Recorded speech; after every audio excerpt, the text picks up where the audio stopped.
안녕하세요. 오늘 저희는 한 가지 중요한 질문을 던지며 이야기를 시작하려 합니다. 성과는 계속해서 오르고 있지만 왜 우리는 점점 더 공허함을 느낄까요? 2024년 여름, 저희 인사팀에 접수된 조용한 호소들이 있습니다. 많은 직원이 이렇게 말합니다. 일은 잘 되고 있습니다. 그런데 재미가 없습니다. 놀라운 성과 뒤에 감춰진 이 공허함의 진짜 의미는 무엇일까요? 과거에는 영상 편집과 같은 작업에 몰입하다 보면 몇 시간이 훌쩍 지나갔다고 합니다. 집중하다 보면 어느새 저녁이었죠. 하지만 지금의 현실은 조금 다릅니다. 영상팀의 유 씨는 이렇게 이야기합니다. 이제 AI가 초안을 잡아주니까 제가 할 일은 검토와 수정뿐입니다. 일은 빠르게 끝나지만 뭔가 해냈다는 느낌이 들지 않습니다. 사라진 몰입의 감각, 이것이 과연 효율의 대가일까요? 카피라이팅 팀의 정 씨도 비슷한 고민을 털어놓았습니다. 이게 내가 만든 일인지 모르겠습니다. 결과물은 좋은데 내가 창조한 것인지 기계의 결과물을 수선한 것인지 구분이 안 됩니다. AI가 쓴 카피를 다듬는 작업, 그 퀄리티는 결코 나쁘지 않습니다. 하지만 내가 만든 것인가, AI가 만든 것을 고친 것인가? 라는 정체성의 혼란은 우리의 일에서 보람을 느끼는 방식을 근본적으로 흔들고 있습니다. 일의 재미를 지탱하던 거대한 조건 중 하나는 바로 몰입플로우입니다. 심리학자 미하이 칙센트미하이는 사람이 도전과 기술이 완벽한 균형을 이룰 때 완전히 집중하는 몰입 상태에 들어간다고 정의했습니다.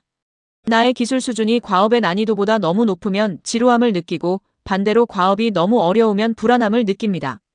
하지만 나의 기술과 딱 맞는 수준의 도전 과제가 주어졌을 때 우리는 시간 감각을 잊고 일 자체에 빠져드는 진정한 재미를 느끼게 됩니다. 하지만 AI의 등장은 이러한 도전과 기술의 균형을 무너뜨렸습니다.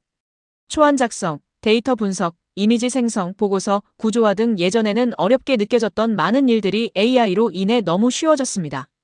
과업의 난이도가 현저히 낮아지면서 우리의 기술 수준은 상대적으로 높아졌고 이는 곧 지루함의 늪으로 이어졌습니다. 일이 재미없어진 것은 우리가 변해서가 아니라 일의 구조 자체가 변했기 때문입니다.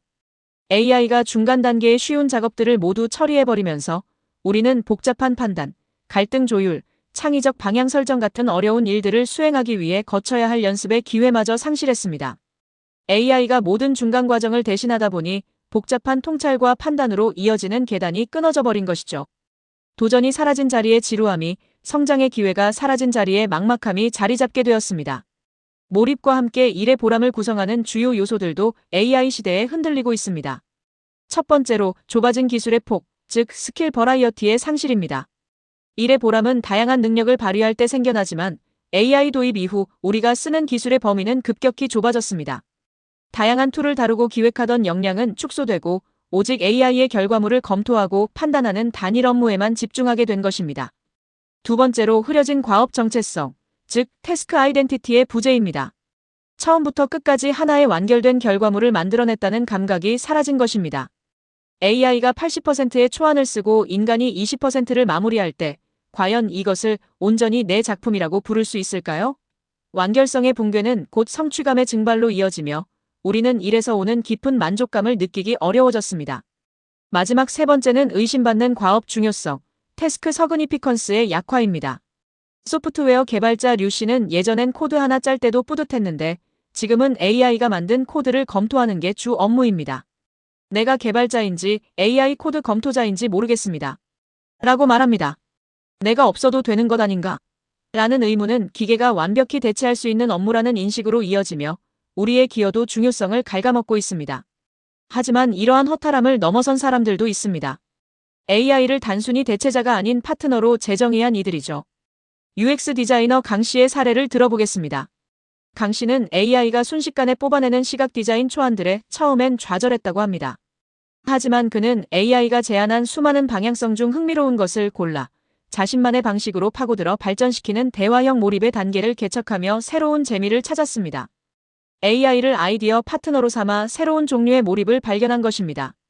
또한 AI가 남긴 시간을 인간에게 쓰며 관계적 도전에서 보람을 찾는 사례도 있습니다. 컨설턴트 임 씨는 AI가 반복적인 데이터 정리 작업을 완벽히 대신해주자 그 잉여 시간을 클라이언트와의 깊은 대화에 투자했습니다. 그는 데이터 더미에서는 찾을 수 없었던 숨겨진 니즈와 통찰이 사람 간의 대화에서 터져나오는 것을 경험하며 일의 흥미를 되찾았습니다. 실행의 늪에서 벗어나 본질적인 통찰에 집중하며 새로운 보람을 발견한 것이죠. 결론적으로 우리는 도전의 축을 이동해야 합니다. 과거의 방식대로 일하면 지루해질 수밖에 없습니다. 이제는 몰입의 방향을 의도적으로 전환해야 할 때입니다. 과거 AI 도입 이전에는 기술적 도전, 실행과 작업의 난이도, 그리고 혼자만의 고립된 고민에 집중하는 것이 일반적이었습니다. 하지만 AI 도입 이후에는 관계적 도전에 집중하고 선택과 판단의 난이도를 높이며 AI와의 대화형 발전을 통해 협력적인 몰입을 추구하는 새로운 방향으로 나아가야 합니다. 이러한 변화에 발맞춰 일의 의미를 다시 설계하는 조직들이 늘어나고 있습니다. 2025년 일의 의미에 대한 질문은 기업의 핵심 아젠다로 부상하고 있습니다. 일이 재미없어진 것은 직원의 게으름이 아니라 일의 구조 변화를 알리는 신호입니다. 일부 선도 기업들은 AI에게 넘어간 업무와 사람에게 남은 업무를 단순히 효율의 관점이 아닌 직원의 동기부여 관점에서 재구성하기 시작했습니다. 서초구에 위치한 한 대기업은 이러한 변화를 위해 의미지수를 도입하는 실험을 진행했습니다. 첫째, 직원들이 각 업무에서 얼마나 큰 의미와 보람을 느끼는지 수치화하여 측정했습니다. 둘째, AI로 전면 대체된 업무 중에서도 직원들의 의미지수가 매우 높았던 작업들이 존재함을 발견했습니다. 셋째, 효율이 조금 떨어지더라도 직원들의 동기부여와 성취감을 위해 의미지수가 높은 업무의 일부를 의도적으로 인간에게 돌려놓는 직무 설계를 단행했습니다. 업무 재배치에 새로운 기준을 세운 사례라 할 수 있습니다. AI가 일을 더 효율적으로 만들었지만 효율적인 일이 반드시 의미 있는 일은 아닙니다. 단순히 기계를 거부하는 것도 혹은 지루함을 견디는 것도 정답이 아닙니다. 이제 우리는 효율과 의미의 공동 설계, 즉 코마이너스 디자인이라는 궁극의 공식을 찾아야 합니다. 가장 인간적인 작업은 AI가 남긴 빈자리의 의미를 의도적으로 채워 넣는 것입니다. 효율과 인간적인 의미가 조화롭게 공존하는 새로운 업무 환경을 만들어 나가는 것이 바로 우리에게 남겨진 중요한 과제입니다.